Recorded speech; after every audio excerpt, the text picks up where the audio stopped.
People who grew up before cell phones, what did you do when you got lost in public? Story 1.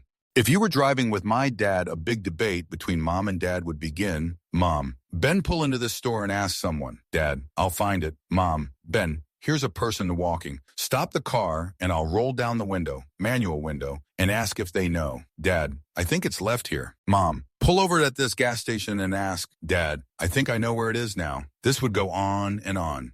Story 2. The obvious answer is pull into a gas station and ask someone how to get back to a major road that you're familiar with. What I actually did was drive around randomly for 45 minutes going, I think this is actually the right way, until I happened to stumble upon a road I knew and figured it out from there. Story 3. What do you mean lost in public? Do you mean just walking around your own town?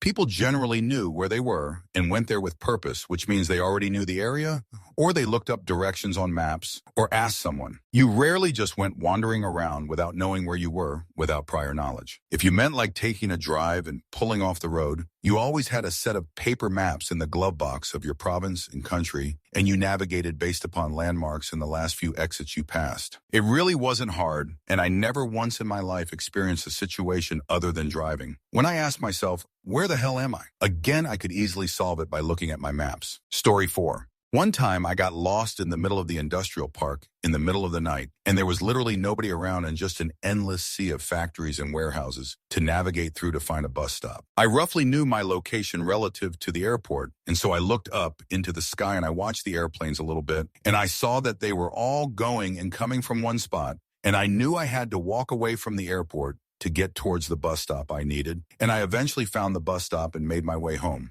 Story 5.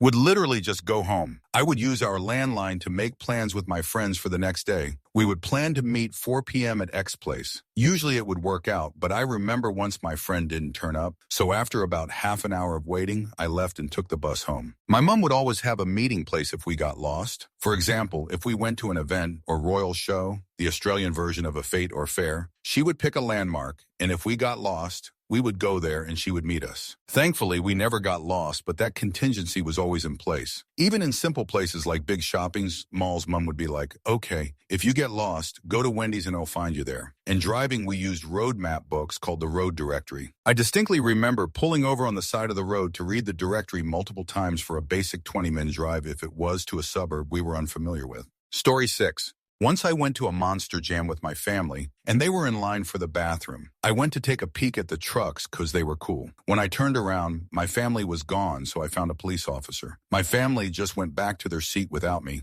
Story 7.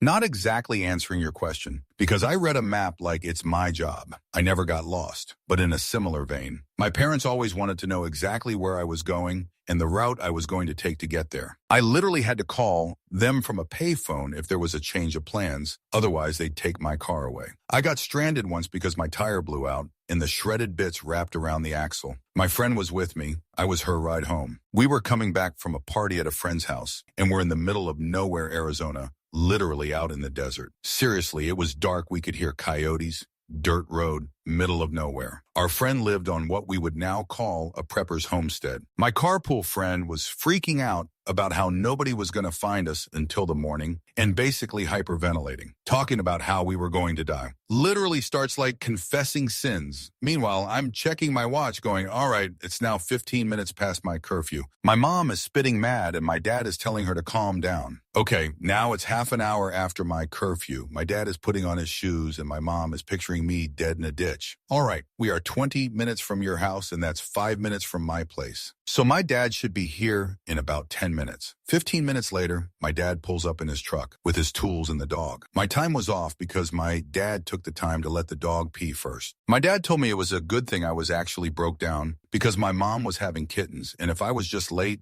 I'd be grounded forever. Story 8. We talked to people back then. Like actually talked. We drank from hoses and never thought twice about it. We climbed trees, skinned our knees, and rollerbladed everywhere like sidewalks were built just for us. The only messages waiting for you were on the answering machine. And somehow that was enough. It was perfect. We just didn't know it yet. We had it good. I miss it, mostly because I know we're not going back. We're too far gone now, living ahead of ourselves. Always plugged in, always performing, always being watched. Sometimes I just want to slow everything down and stay in 1995 for a while. Before cancel culture, before every breakup became a public event, before your worst day could circle the globe by dinner. Back then, you could disappear for a bit. Put on your Walkman, press play, and the world stayed out of it. No updates, no explanations, just be home by dark, whatever time that was. Story 9. One time, my friend and I were going to a water park. We got there and it was closed, so we decided to go somewhere else. My mom was in meetings all day and unreachable, so I decided to call my grandmother. Only I didn't know her number,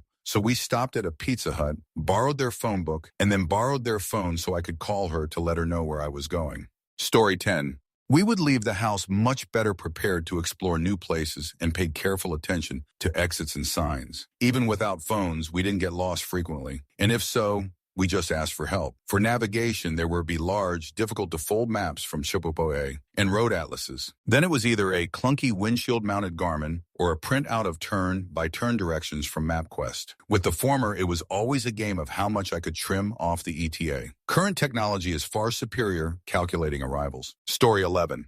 Find a nearby gas station. Gas stations used to have big maps on a wall, but I wasn't good at maps. Always asked the cashier for help. If cashier didn't know, they asked other customers coming in to pay for gas. Everyone was always happy to help. Never failed me. If no gas station had pulled into a public place like grocery store or substances store, ask strangers. I definitely upped my people skills game doing this in my teenage to early adult years. Story 12. One time, I got hopelessly lost in Dallas and ended up in a rather sketchy area. I was 22, green as grass, lost and alone, so I walked into the first restaurant I saw to ask for directions back to the highway. It wasn't a restaurant, it was a gay bar. To this day, the owners, my friends, tell the story about the dumb redneck who walked into their bar one night. Anyways, the answer will always be, we asked for directions. What else would we do? Wander lost and alone forever? Story 13. If you kind of knew where you were, you broke out your map to get you back on track. If you were in a new area, you stopped at a gas station or convenience store of some kind and asked for directions, map. If you were taking a long road trip, you could contact People Way and they would print you out a guide for your trip with directions and stops. Story 14. No one has said this yet, but you could make collect calls from payphones. My parents paid for some service, so I could always call them collect. Forget what it was called now. Of course, this only worked if someone was home, LOL. But I used it at least once successfully, and my dad was able to find me and pick me up in the car. Usually a lot of walking in the wrong direction until I got up the courage to ask someone for directions. Story 15. If you got lost, there were crappy, inexpensive maps at gas stations that you could never get to fold back the same way twice. Also, most gas stations would tape a local area map to the window. And then there were spiral-bound maps that were expensive, complicated. Not really. But maps. Most people aren't even functionally literate. You expect them to read a map now? Maps that you could get if you were serious about not getting lost in the first place. If you had Chipotle, you could tell them you were going on a road trip and they'd ship you a massive stack of the cheap style maps. Free, well, part of the membership package. Story 16. As a kid, my family and I had a meetup place, so if I ever got lost, I could go there and wait and know they would come find me there. We also had a password that only people who were allowed to give me rides home knew. It was only like one other person besides my parents, but it kept me from just getting in the car with anyone, even if I knew them. This was in elementary school. As a teenager, I mostly took public transportation, so unless I missed a bus or train, I really didn't get lost. When I got a car, I printed out the directions on MapQuest, but I also had a cell phone at that point as well. I just waited to use it mainly on nights and weekends, and day calls were for emergencies. Story 17.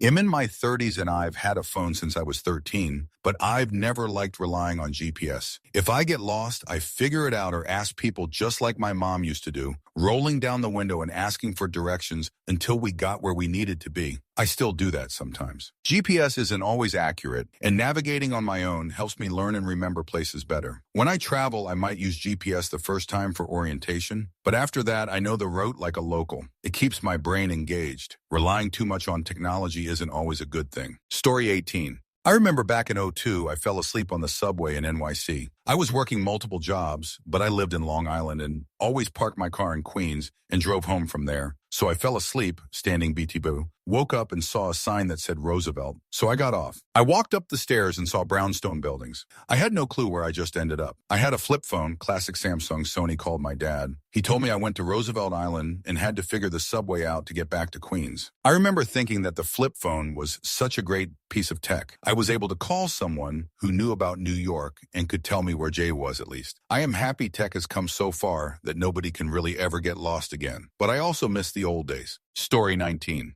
I was born in 1961. Lost or got a question about where the bus stop is? Ask anyone. When I got my driver's license at 16, I had a city, state, and U.S. maps in my glove box. At 17, me and a friend drove from Austin, TX to Long Beach, CA to stay with friend for the summer. Did it all with maps and asking questions and the occasional payphone. All with cash, no credit cards. Story 20. I was on a very long trip years ago and thought I might have passed the road I wanted to take. I drove miles and miles before I came across anyone, and it happened to be several farm workers way out in a field. It was dusk and I was getting panicked, so I walked out there to ask for help. When I presented the map to them for guidance, they laughed and said, "Mom, this place ain't on any map. You're way off the beaten path." Then one guy leveled some dirt and used his tools to draw the path back to civilization. In jail, getting lost and having to ask strangers for help was kind of scary at times. Story 21. Hey, OP, 49-year-old married father of 2 in the UK here. This is going to sound twee, but if you were in a town city, you asked a police officer. If not, you asked a trustworthy-looking local, usually a woman or a well-dressed middle-aged man. That's what you did. You asked someone. Story 22. When I was little, maybe 5 I used to walk with a group from the elementary school to the daycare I'd stay at till my mom got off work. One day I got separated from the group and decided I knew the way to the daycare, so set off on my own. Turns out I did not, in fact, know the way to the daycare. It was so scary, even though the little town I grew up in was pretty safe. Just totally disoriented, you know? So I sat down on the curb and cried. Soon enough, a cop came by and asked me enough questions to figure out where I needed to be and got me there. I totally realized that's not what your question was really about, but here we are. Story 23. Me getting lost was not an issue. When I was a kid, I almost always has my nose in an atlas. If you don't know what it was essentially a giant map, broken down into smaller sections to form pages in a book, and the next page would continue the map of the area you were looking at. By the time I was out on my own, I knew the area like the back of my hand. Story 24. Always left an extra hour when traveling to account for getting lost. Buy a map. Ask for directions. Worst time was when I was trying to race to the airport to pick up my mom because my grandmother was dying already. Sobbing, got lost in a blizzard when already late to pick her up after her plane had landed. Stopped to try to ask for directions. Map blew away in the storm, utter nightmare. Did get mom there in time though, at least. Story 25.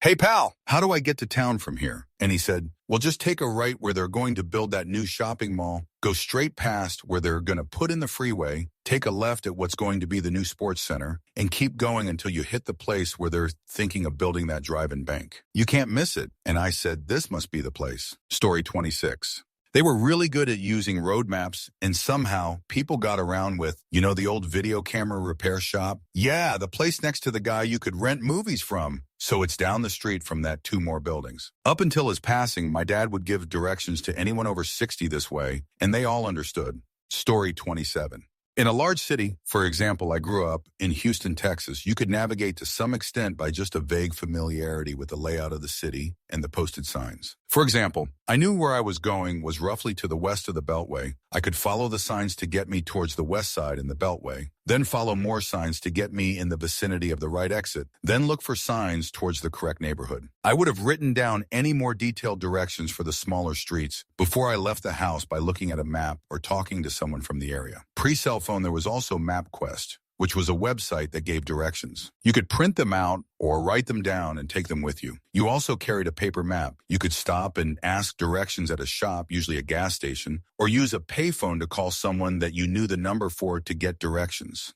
Story 28.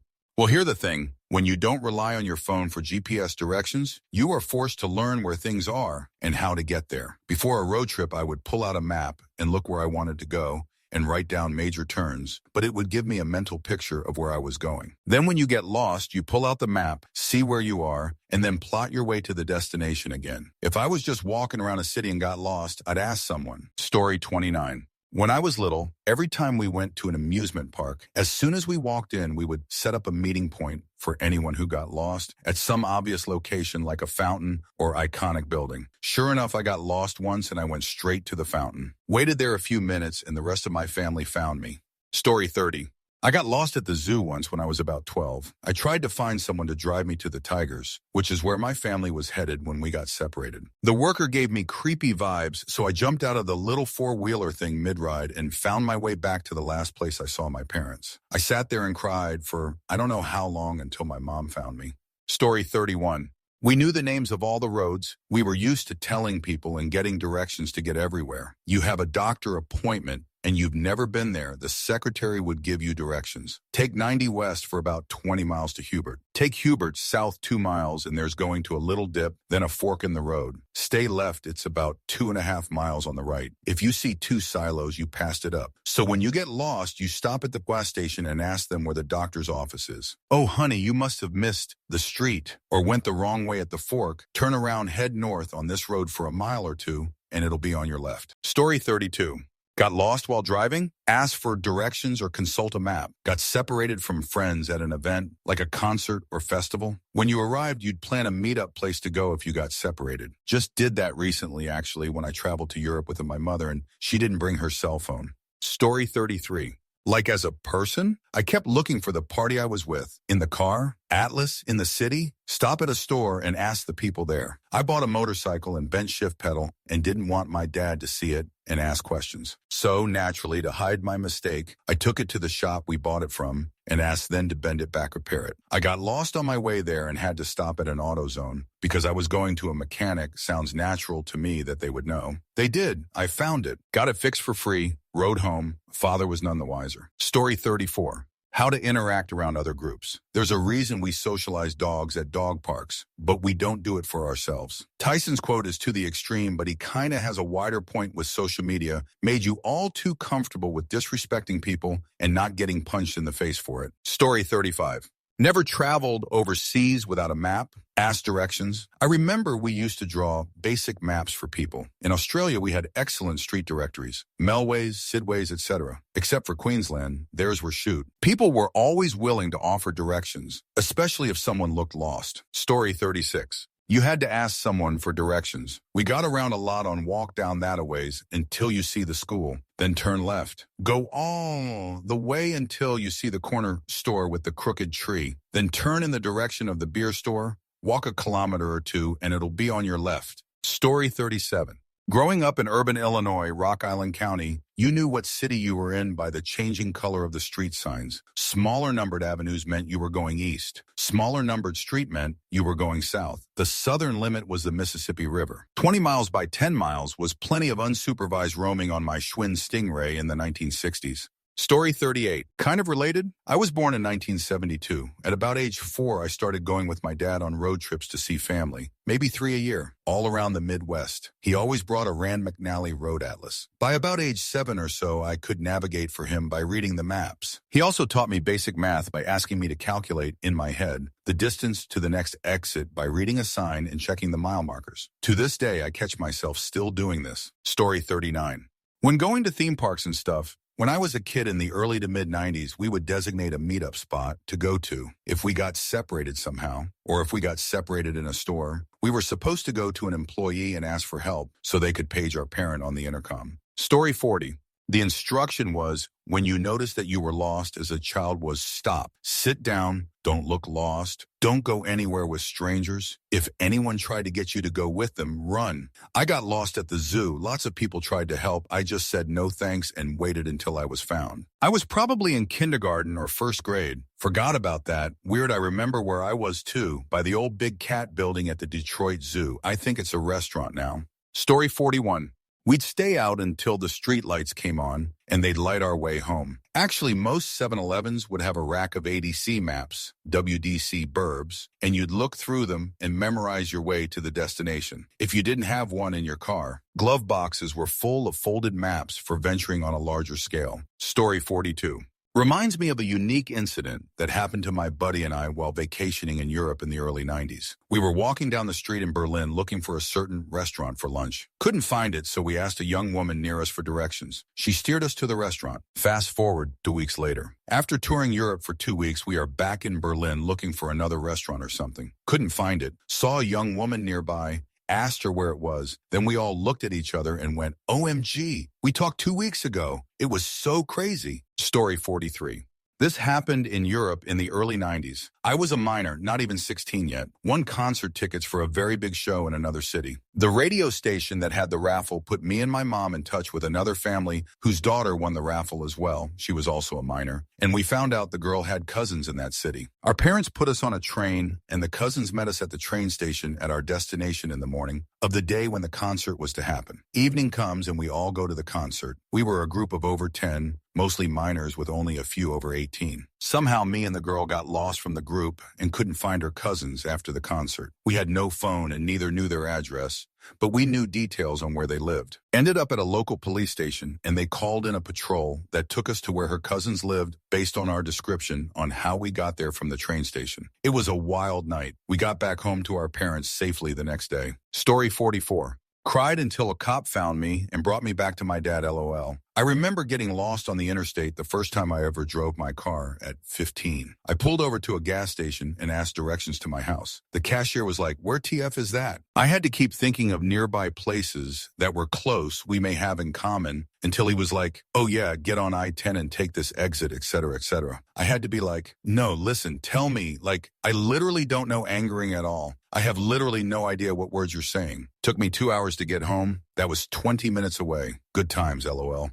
Story 45. Backtrack to see if you can find your way again. Ask at a gas station, but usually that was a waste of time. Ask some random person, also usually pretty shoot luck. The real thing that blows your mind is we looked up businesses in the phone book by category or name, picked one, and hoped for the best. Story 46. Gas station attendants were very knowledgeable about their area and usually gave good directions. We also had a giant map in our car. It's so interesting how my 70 years old dad would drive all over our city and all over the country when we were growing up. But now he needs the GPS. It's like he forgot how to navigate without it. I once had to yell at him, "You don't need the GPS. You know where you're going. We've driven there hundreds of times." Story 47. One of my favorite stories is when I was a teen living on Long Island. I was going to NYC for the day to meet a guy who lived on Staten Island. We were both 16 and neither of us had been to NYC on our own more than once or twice. My mom gave me a specific area to tell the guy to meet me. So I did, but he didn't show up. So I waited around because that's what you did back then, since you didn't know if they were lost or late or whatever. He ended up calling my landline at home, talked to my mom, got a better explanation on where to find me, and he found me. Story 48. I had a friend who worked in a gas station not far from Disneyland. People would stop and ask directions to either Disneyland or Knott's Berry Farm. If they asked for Disneyland, he'd give them directions to Knott's and Vic Verse. No one ever came back and complained. Story 49.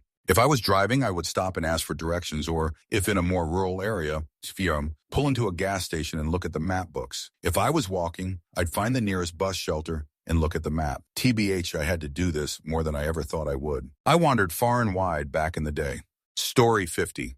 They make maps out of paper, still do. You can find them at gas stations, visitor centers, rest stops, and more. I used offline maps on my tablet for a while. You could just download them for your entire state and even give directions if your GPS was stable. Mine never was. Story 51. People generally had more awareness of their location, surroundings, and direction. People now have a crutch using GPS directions and as a result have not developed those natural senses. If I navigate somewhere without using GPS, I can typically get there, home, or anywhere else easily. But when I use GPS, I end up there without actually knowing how I got there and usually need GPS to get back toward home afterward. Story 52.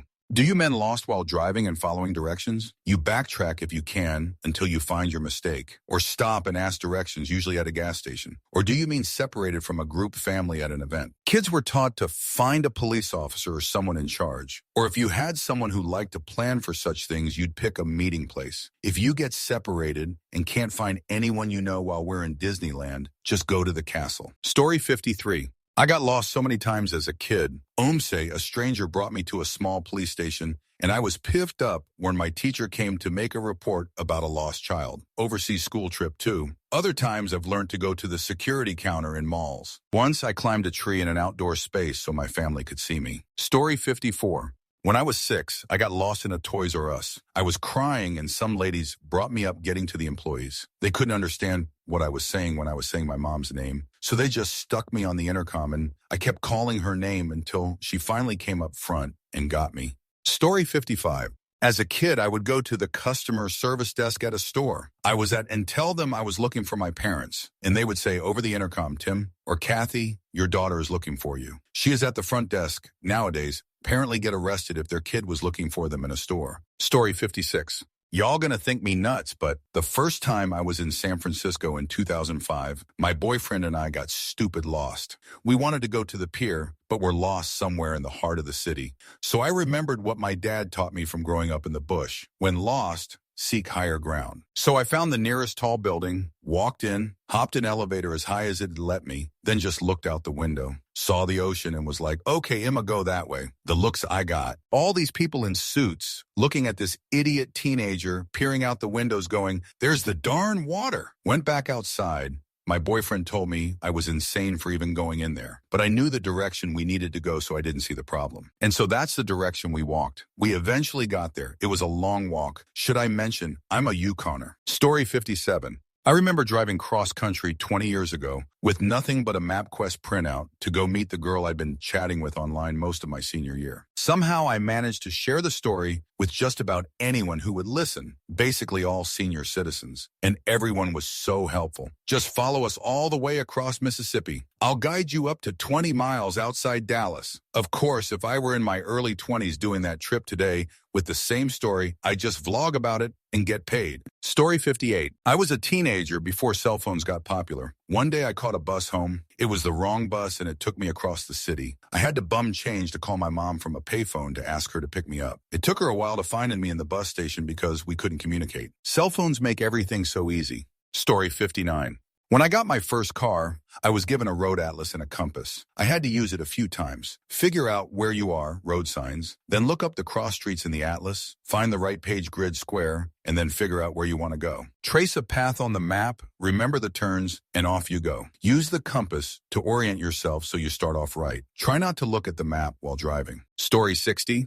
You honestly returned to the last place that your people were at. Then you waited. Sometimes they would show up the next morning, but you were prepared to sleep in your car or even brought a tent with you. Often, people you were partying with just let you crash on their couch. In that case, you were the one to prepare breakfast as a trade-off. Whatever was in the fridge cabinets. They were stoked. Story 61. Ask for help. If asking for help wasn't an option, find a payphone. If you were broke, you could take it a step further. Payphones usually had their phone number posted on them so you could call collect. And when it asked your name, just say the phone number real fast and they could call back. I used to call my mom that way a lot when I was a kid. Story 62. Ask someone. If you were out with friends, you had directions scribbled down on a piece of paper with street names and turn left, turn right here. If you couldn't find where you were going, you stopped at a 7-Eleven or a gas station and asked. You also kept change to use the payphone. It seems crazy now, but we always made it to where we were going and back home again. Story 63. I would ask someone. Also have pretty good navigation skills, so if I knew the road name and what it was off of, I could find a place pretty easily. Also was a pizza delivery guy before GPS and cell phones, and we had a giant map of the area in the store, so I got to know the area pretty well. Story 64. In 2006, I was 16 and went to Prague on a youth trip when the Czech Republic was still in the World Cup. So it was early. We were in the city center and there were these stands shaped like soccer balls selling merch. I told one of my chaperones I wanted to check one out, and he said, okay. I stepped inside, perused, stepped out, and my group was gone. City was packed. I didn't have a phone. IIRC, it was like a city square with a bunch of big streets octopussing out from it. I ran up and down the streets, saw nothing familiar. I remembered my hotel name, the Novotel. You'll never forget that. Maybe I'd find someone who knew English and could guide me. I went back to where I got lost, and there was one of my group mates searching the crowd. I went over to him, thank God, and he cocked a punch and hit me hard in the shoulder. That's for getting lost, and we went back to the group. But for about 5 minutes, I was convinced I was never going to make it out of that city again. Story 65. Asked for directions. This does not work, by the way, in Kalamazoo, Michigan, where all the streets curve around in a kind of intertwining maze, and they're all called Westnedge. Failing that, found a payphone and called the people I was trying to get to. I'm at whatever I could see from the phone booth. How do I get where you are? Or if I had one for the area I was lost in, pulled out a map. Story 66. My wife and her friend got stuck once when she was a teenager and just got her license. Her friend's dad used to be a taxi driver, so they called him and gave him the names of the streets they could see and any landmarks. He was able to direct them out of the city back home from just that. Story 67. In the woods or wilderness, survival skills. A regular old analog watch is also a compass. The sun's always in the south, moving east to west. Rivers flow south and all that junk. Everywhere else, hella for directions, or knowing how the interstates and highway numbers have meanings. Stuff like that. Story 68. You have to understand that we had the ability to know where we were, at least enough to know how to tell people where we were. We used to just check the cross streets from the signs and figured out where we were. Then we'd call someone and tell them things like, I'm at that store on 4th and Madison, and get picked up. Or you'd say, I'm at Camel's, and they'd arrive. Story 69. When I first started driving, I would just drive around until I found my way, or I would call my mom. My mom knew every inch of the city I was from. All I had to do was tell her a street or building, and she knew exactly where I was. My personal GPS, LOL. Story 70. I once got lost in Germany while driving alone. Even though I had a map, I was so far from the Autobahn and on a dirt road. I stopped at a random house and asked an old man, Sprechen Sie English? 9. I pulled out my map and pointed to where I needed to go, and the shrugged and looked around, like I was playing charades. He found where we were on the map and then traced the way back to the Autobahn with his finger. I made it safely back to the base. Danke schön, Herr Stranger. Story 71. Most people are answering about directions. I read this as if you lost someone you went with at the mall. The answer is you. 1. Always had to pick a spot you would meet at a certain time. And you have to be very specific. Needs to be right next to the door of Macy's inside first floor. 2. If they didn't show up after like an hour, you kind of go with either A, wander around and look for them and keep popping back to the spot to see if they came. B, wait longer. C, find a payphone and leave a message on their home phone, hoping they would check. Only worked when you could access home phone messages. D, go home or back to wherever, and they will eventually do the same. I lost my friend across Europe, actual Europe. We were supposed to meet in one city, and she never showed up. We had to go to a different city, different country, at 4 p.m. that day, and we figured she also knew that. So we both just headed there to wait at the train station in the next place. Story 72. I would wander or drive on instinct. I was usually horribly wrong. I wonder what my youthful travels would have been like if I hadn't spent so much time being lost. And no, I usually wasn't able to enjoy where I was at the moment. Being frustrated and irritated due to being lost tends to detract from the charm of a location. Story 73. Taxi drivers know the area, so you can ask them if you're in the car next to them. You could also stop by the nearest gas station and ask for directions. Also maps. If you are prepared, there's a good chance you have a map of the area, even just a tourist map. Story 74. I remember when we had to print directions off of MapQuest and take them with you. Sometimes I would forget to print them for the way home. There was a couple times that I got lost in the big city I lived in at the time, and it always freaked me out. Somehow I always made it home though. Lol. But yeah, I think eventually I would have stopped and asked for directions if I had to. The second GPSs came out, I bought one. Story 75. One time I went to Xmas fireworks with my dad and our extended family where they live. I was probably like 8 at the time. I lost sight of everybody near the end, so I just went outside to the wood panel station wagon my aunt drove us there in to wait for everybody. Nobody talked to me or anything. My dad was so mad and relieved when they found me just chilling by the car. Pretty sure I just left with the crowd when the fireworks ended, and they all panicked because I was just gone with a mob of people going back to their vehicles. Story 76. Glove boxes always contained an assortment of maps, often from previous road trips. Maps could be purchased at places called service stations. In our family, Dad and the boys always kept north pointing up. Mom and the girls liked to turn the map, so the car heading was always pointing up. Story 77. 1. Paper maps. AAA had maps of pretty much every place in the world where a traveler might want to go. I had probably 10 maps in my auto glove box for areas around my home, should I get lost locally. 2. Ask somebody, random person on the street, person in close by business, anybody approachable. Story 78. Never got lost. Stuck to the paths that I knew and remembered trademark areas. If I was out hiking, never went alone and only went far enough to know how to get back. I marked areas with ribbon or rocks. If I got lost, I simply knew how to get back. And if driving around, asked the gas station attendant. Also, I listened to my dad. Every major freeway that is a multiple of connects to a California highway. Go west. Stay west. Story 79. If you were on foot, you wandered around until you saw a street sign or other landmark that looked promising, or you asked for directions if you were really lost. Most people had road maps in the car, and local maps could be bought at any gas station. Story 80. You asked for directions to the nearest highway and make your way home. Basically, before cell phones and GPS, you can't really explore. If you're an hour or more away from home, you can get seriously lost. Ordinary folks, no matter how well-meaning, are very, very bad at giving directions. Story 81.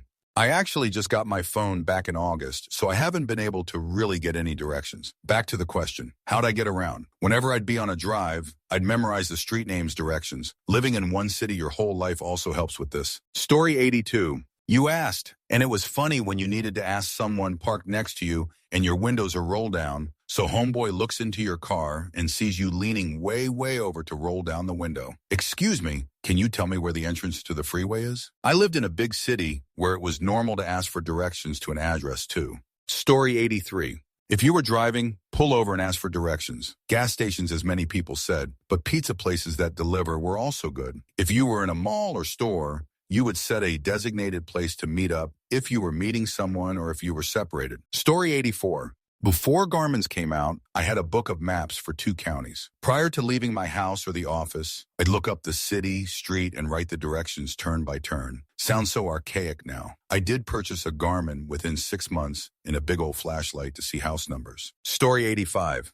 I was just a kid, no cell phone but a Game Boy. I sat in a shelf thing in the mall playing a game, and my mom and grandmom lost me. I never moved, they left me, and I just heard my name over the intercom, and I just walked to where it said, and I found them. After that, I had to wear a walkie-talkie when we went to the mall. Story 86. I used to travel by bus a lot back in my uni days, and every time I wait for the bus, I would look at the map of the city to the point they are scripted to my brain. Yeah, I didn't get lost. I'm the one you looking for if you got lost in my city law. Story 87. Used to get lost all the time. No GPS, no phone, rural back roads to new places. Stopped at gas stations, handwritten street names with an L or R on a post-it, and phoned from a payphone or track phone to a friend at home so they could get on the World Wide Web and check Yahoo Maps for me and describe the nearest intersection to figure out where I was. Story 88. I traveled coast to coast, Canada to Mexico, construction work, and I used the Rand McNally Atlas book. It was about 16 tall and 12 wide book of all the states and the larger cities of those states. It was a great experience from 1983 through 2004. Would not trade it for anything. Story 89. Ask for directions and or find a map and or find a payphone. That's what we did. Pretty simple, really. To this day, I still don't use digital GPS cell phones to get around. When I go on a road trip with the wife, I buy paper maps to take with me as well as study them a couple months in advance. Each day when heading out, I study the route for the day, memorize all highways, exits, roads we need take. My wife has been amazed by how I manage to navigate through cities and places we've never been to before. Amazed some locals too. I read somewhere that manual navigation and map reading is a great way to exercise one's mind when it comes to dementia and Alzheimer prevention. Story 90. We didn't get lost. Of driving to a new place, we use maps. Those are pictures of the roads in relationship to each other. They were printed on paper, a product made from wood pulp or cotton fibers that was easy to fold. Some were bound in books. Books were a composite product made of many sheets of paper, fastened between 2 stiffer sheets that enables the user to look between them. Story 91. If I had money for a payphone, I'd call a local pizza place or the non-emergency number for the police department to get directions. You could get these numbers from a phone book, 411, or the operator. You could also ask people for directions, but that was generally unreliable because they'd often respond with things like, you can't get there from here, or take a left where that one convenience store used to be, assuming they knew or weren't deliberately giving you bad directions. Story 92. You asked people, but I remember one time I fell asleep on the bus and woke up somewhere. I had no idea where. I asked a guy and he said, follow me, and took me from an underpass where I sincerely scared to passing, but he took me all the way where the bus is to where I need to go. This was in Istanbul at night. Story 93. We had a saying for this growing up specific to a night out, because you'd lose friends during the night to some girl they were talking to. They'd wander off with another friend group. They'd Irish exit and just go home. At the end of the night, the core group had survived the night. There would always be a debate on when we lost someone and why. And then late the next day would find out. Friend A got bored and went home. Friend B got laid. Good times. Fudgy mold. Story 94. Early 90s in Spain. I don't speak a lick of Spanish. He did not speak any English. I had rented a car. I was lost and stopped at a gas station trying to find directions. I had a map. He kept pushing the map aside. I kept putting it back on the hood of the car and pointing to it. We got frustrated. Our voices were rising. A small crowd had gathered. My wife just stood by patiently. Finally, I got it. The place I was going to was not on the map. It was off the edge. I pointed off the edge of the map and we both laughed. The whole crowd laughed. I proceeded to listen to his slowly delivered directions in Spanish and wrote down symbols, arrows, and route numbers as best I could on a piece of paper. He and some other men helped to refine it. It worked. I was able to follow the directions on that paper and found my destination. An adventure, a good memory, and a story to tell. I enjoyed my time in Spain. It's a wonderful country. There was a time before cell phones when we had to troubleshoot our problems. We were not able to call home for help or text someone for assistance. There was no app. We were on our own and had to make decisions without direct supervision and solve problems independently. It was a normal part of growing up and navigating the world. Story 95. Two friends and I got lost trekking through a nature reserve for a supposedly haunted cabin. We hiked for hours before finding ourselves out on some rural highway far from where we started. What did we do? Stick our thumbs in the air, of course. A fellow in his 20s pulled over and gave us a ride back. My friends and I were all 10 or so at the time. Story 96. As a kid in a grocery store, ask the manager to call your parent over the loudspeaker. Otherwise, just ask the nearest person for directions. If they didn't know the general area you were headed to, they often suggested someone who could give guidance, say a coworker that lives in that part of town or something. Basically, people relied directly on each other for information more, rather than a screen. Story 97. I'm 68. When I was a child, I actually had a good sense of direction, and even though I wasn't really paying attention to where we were going from the backseat of the car, there were times I was able to direct my mother through a detour. They were often poorly marked, and the only maps that existed were paper. And if you didn't have one in your car and got lost in the back roads in rural areas with no buildings, you were sole. Keep driving until you find something that looks like a town and can ask directions. Now, I use my GPS because I'll be doing 50 things in my head and sail past my exits on trips I do regularly unless someone is telling me where to go. Story 98. I took out the Falk City map, which I usually had with me. Then I walked to the next street corner, search for the street name in the index of the map, then search for the actual street on the map itself. And then I was no longer lost. Or if I didn't have a map, I either bought one or asked people for the way. I don't like asking people for the way, though, because I can never remember their directions after the second turn somewhere. Story 99. Have a map or find a rest area that does. Ask a stranger if they know the way. Drive or walk around aimlessly hoping to fall jerk backwards into your destination by luck. Oh, and argue with whomever you are with about that last turn they told you to take off the highway. Story 100.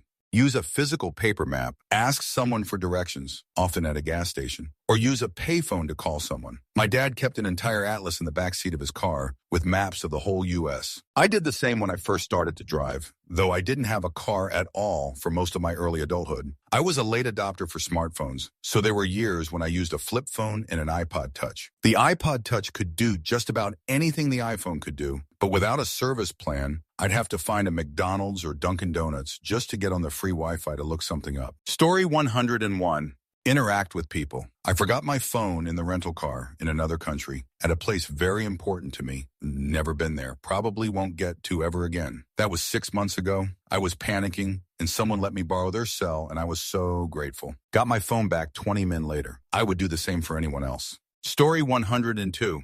If I were in a city, I'd just stop someone on the street and ask them. When traveling, carrying an old school small compass was also helpful, so you knew which was north when looking at a map. Once I knew where I was supposed to go but got hopelessly turned around and hopped in a taxi to get there because I was annoyed with myself. Turns out I was within 3 blocks and the taxi driver was like, WTF, and then I admitted I was lost. I grew up spending a lot of time in a fairly large city and visiting others before cell phones were what they are today. So getting lost before cell phones in cities is something I have a lot of experience with. When driving and I failed at my own map reading, I'd pull into a gas station and look at the map they had tapped up on the wall and talk to the person behind the cash register about where I wanted to go. This I have less experience with, and I remember being a bit unnerved about when it happened even back then. Story 103. Asked people or quietly struggled, looking for things that looked familiar and politely declined when people asked if I needed help, the usual.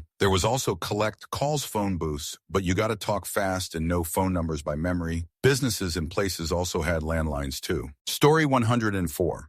I started driving after the internet started, but before smartphones. Before a big road trip, you'd use MapQuest or Google Maps to look up directions and then print them out. The person in the passenger seat was in charge of navigation. If you made a wrong turn, you had to find your way back. Once I was on the interstate with some friends, and then we got a bit off from our planned route. We stopped at a rest stop, and they had a big kiosk with maps displayed. So we figured out how to get back on route. Story 105.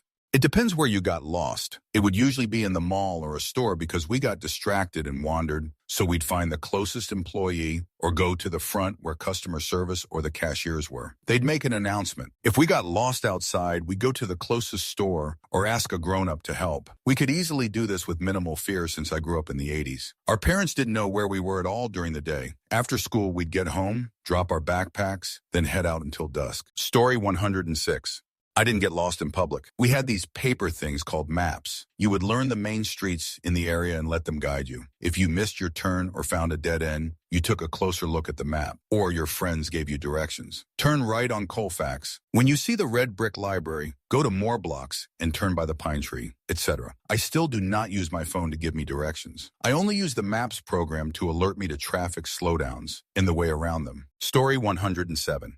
Grew up super sheltered, so on my first venture in a state I was new to, I took a bus and got off at the wrong stop, wandered to an apartment complex and asked the manager to use the phone to ask my ex's parents, didn't get help, wandered around the streets until I took a chance on a house with a U.S. Army sticker on their car because I was so scared and alone. And it was a sweet old lady with an ex-law enforcement daughter who drove me to the nearest bus stop. The people on the bus made sure I got to where I needed to go. Technology isn't perfect, but gosh, I'm so glad, at least in terms of travel, its uses. Story 108. Often you can even find your way by reading those weird signs with letters on the side of the roads. The number next to a city tells you how many miles kilometers away it is too. Planning a long trip was done with a map and taking notes of road names and roadway exit numbers. Having a co-pilot to read the notes or check the map was nice too. Otherwise, you had to stop at a parking area to check. Story 109. So my shoot phone died when I was out in Independence Mo one night,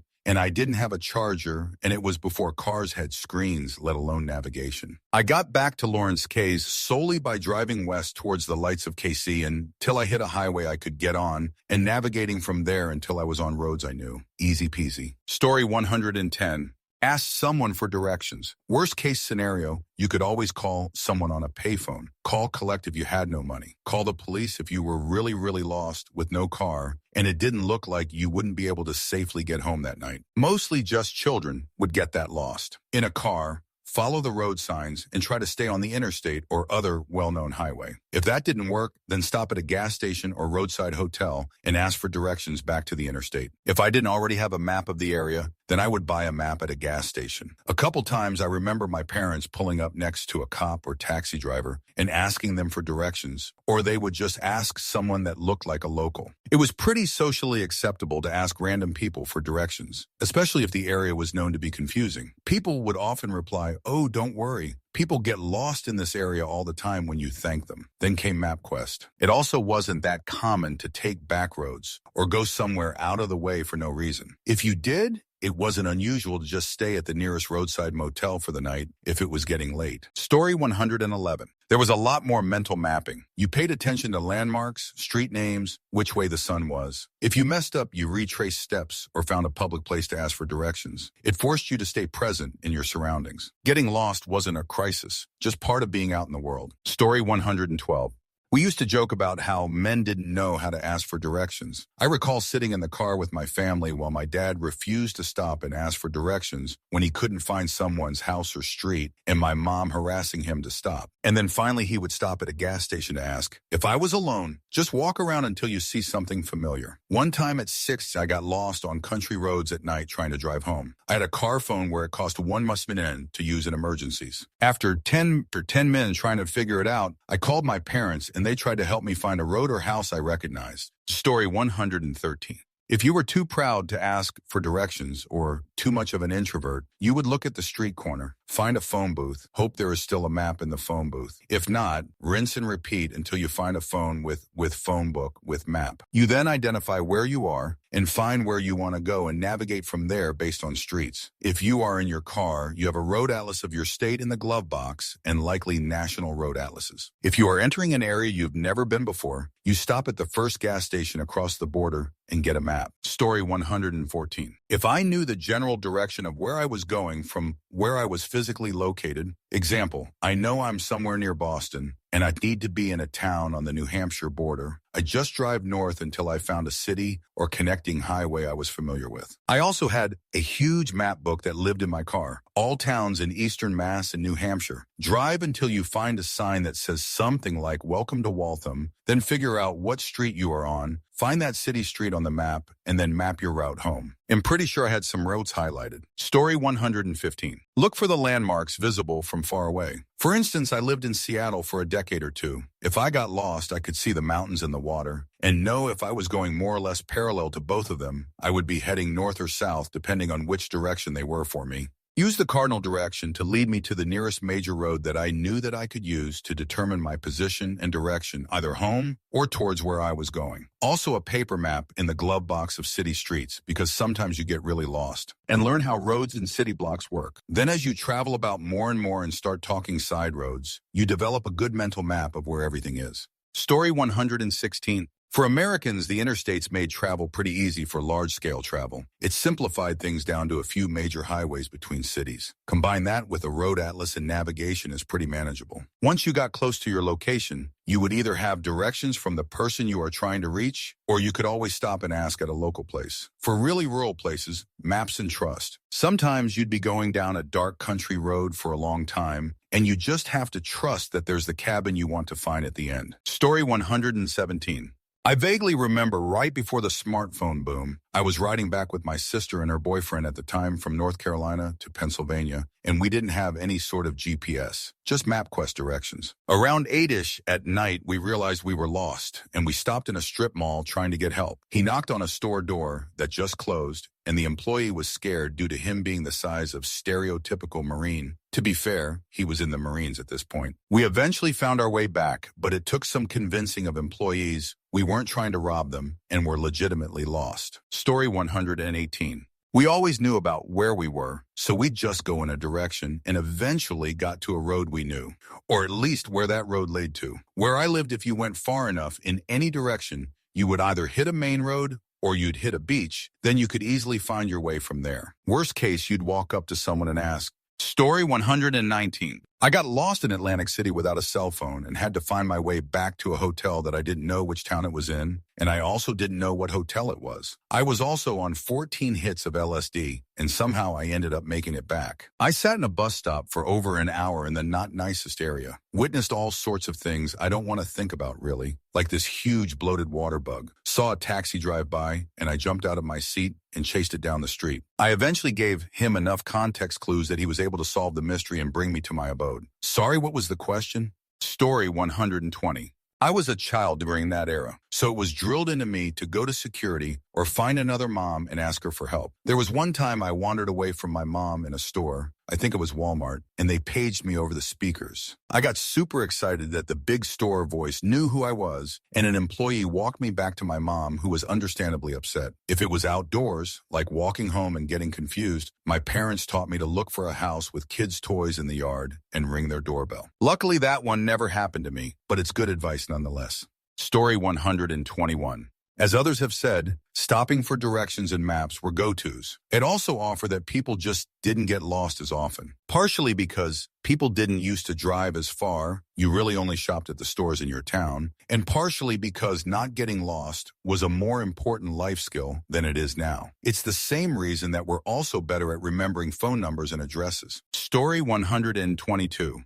So when I was a kid before cell phones, I mostly didn't get lost, but I'd break my bike or hurt myself, and then I did one of two things. I went to the library and called home from there, or I went to the nearest house where someone I knew lived, or where there was a block parent sign, and said, "Hi, Mrs. Reed, I fell off my bike. Is it okay if I call my mom from your phone?" And Mrs. Reed would say yes, and I would stumble, bleeding into her kitchen, and call my mom, and Mrs. Reed would give me lemonade and often clean up my knees at least part way before my mom got there. As for getting actually lost, that didn't happen a lot. I had a national atlas in my car from my insurer, State Farm, as well as a state map of Illinois and local maps of my local metro area and other places I went often. But if you get lost in the Midwest, which was all bought during the Louisiana Purchase and then platted out on a grid by the Northwest Ordinance, you decide what state border or body of water you think you're closest to, and you drive that direction. I once had to take a detour off the highway from Madison to Milwaukee, back to Chicago, and the detour petered out on country roads with stolen signs. And I shrugged and said to myself, well, I'll pick south or east every time I have to make a choice. And eventually I'll either find the Illinois border or Lake Michigan, and either way I'll know where I am. I found the Illinois border, drove a few more miles south to a state highway I knew was there, and then took that all the way east until I was roads that could take me home to my suburb. My husband, who is not from a Northwest Ordinance state, but from one of the original 13 colonies, hates this, but I just decide going west is annoying due to, say, road paving, take a turn south, assume there will be another turn west soon, and then go back north to get to my original route. This drives him crazy because he says, I don't know where I am, but I absolutely know where I am. All the roads are on a grid, and if I get truly lost, I'll find a state border or a body of water eventually, or more likely a sign telling me which way to go. It's not really possible to get lost in the Midwest because it's all a grid, and all the interstates, when you find one, list terminal cities, so you know which way to go. Story 123.